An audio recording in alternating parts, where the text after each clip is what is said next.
As someone who often discusses topics related to the creator economy on this channel, I have been asked why I haven't discussed more about a lot of the MrBeast controversies that have come out over the past few months. And there are a couple of clear reasons why I haven't delved into this topic. First, while I did study the occasional journalism subject in uni, I'm not a journalist myself, so I'm not going to be able to uncover anything new or revealing that's actually valuable to you, the viewer. Additionally, I'm not just going to manufacture drama to try and get views either, trying to make something out of nothing. So based on those two factors, what extra value am I going to deliver to you that you don't already have access to? Also, especially in the beginning, there was a bunch of claims coming out from one creator in particular, and what are you going to judge based off a couple of allegations? Oftentimes, the best way to judge the legitimacy of the allegations is based on the validity of the response. How good was that response? If it was a very sensible, logical response based on whatever the situation may be, then you're like, maybe we should look into the allegations a bit more and the legitimacy of that. Where if the response is terrible, then you're like, maybe the allegations have some standing. In the past couple of years, there have been a ton of massive court cases in Australia regarding allegations towards politicians' actions, towards members of their staff and others. And people will often get weirdly into these sort of court cases, except for the fact of like, what are you going to do? You don't know what the actual situation is until the court rules on the outcome of whatever it was. And then you've got something to work with. You're like, cool, the court said this is what happened.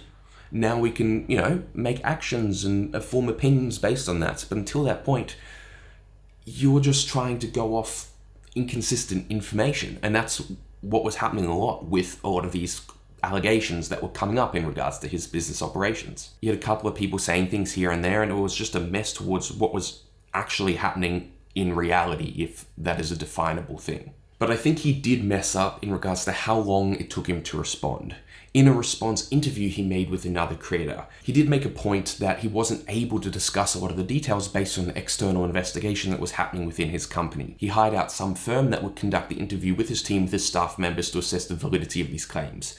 Because if you're at the top, the CEO, organizing all of that sort of stuff, you don't know what's happening down here at the bottom of the pyramid, so you need someone just to go through, comb through all the allegations, see if there's any legitimacy there, see if anyone needs to be removed, or see if there's new policies and procedures that need to be implemented. I just wanted to hop in here and say that if you're interested in keeping up with everything that's going on with this business, the day-to-day operations, and want to keep up with what's happening in the creator economy, photographing your favorite creators, and please check that out, and we'll be back to the video.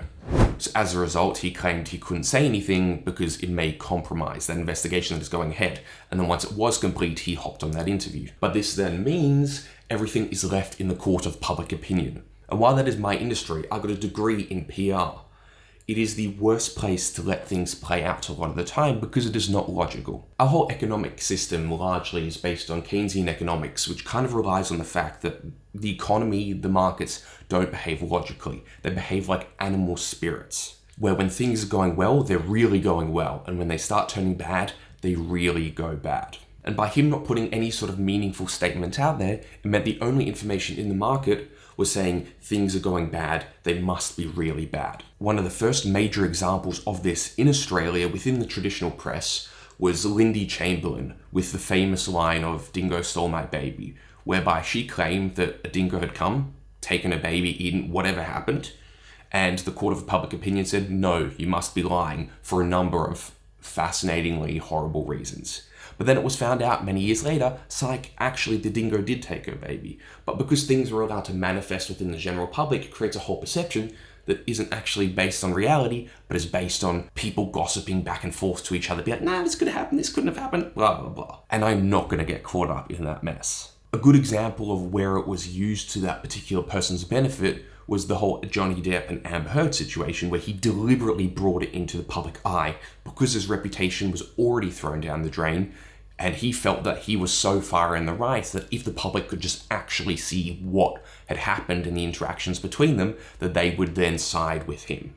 And evidently, it worked. His response video he made with that other creator that honestly I'd never heard of before, but I guess he'll now pop up on my feed a bit more often, was pretty good. He covered most of the bases, and a lot of the issues that were raised are pretty much symptomatic with any small organization that turns into a fast growth business that really was started by some average kid with absolutely zero governance experience. So of course mistakes will be made, and it seems like a lot of mistakes that were made were addressed.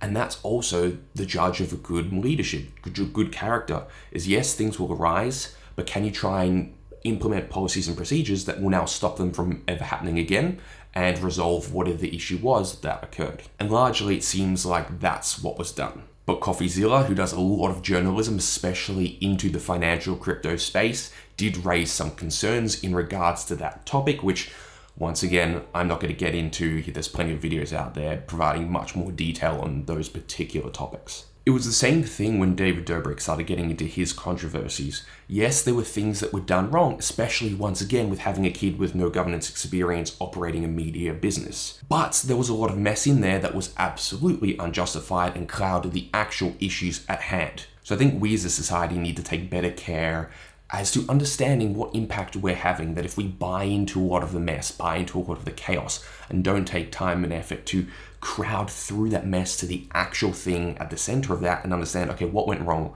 How can we make sure this doesn't happen again?